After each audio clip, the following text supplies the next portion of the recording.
U ovom drugom dijelu e-tečaja Marketing istražujemo dinamičan svijet sportske marketinške komunikacije, pružajući uvid u strateško planiranje, kreiranje poruka i angažman publike unutar sportske industrije.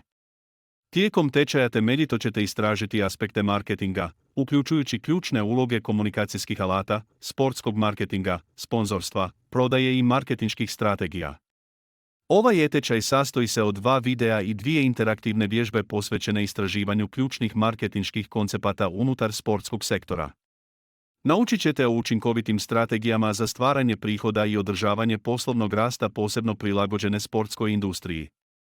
Kroz ovaj e-tečaj razvit ćete sveobuhvatno razumijevanje različitih aspekata komunikacije, kao što su odnosi s javnošću, oglašavanje, marketinška komunikacija, uvjerljiva komunikacija, komunikacijski menadžment i korporativna komunikacija.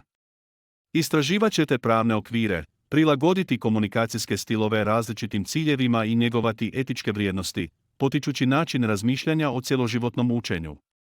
Kroz ovaj e-tečaj razvit ćete sveobuhvatno razumijevanje različitih aspekata komunikacije, kao što su odnosi s javnošću, oglašavanje, marketinška komunikacija, uvjerljiva komunikacija, komunikacijski menadžment i korporativna komunikacija. Istraživat ćete pravne okvire, prilagoditi komunikacijske stilove različitim ciljevima i njegovati etičke vrijednosti, potičući način razmišljanja o cjeloživotnom učenju. Hoćemo li početi?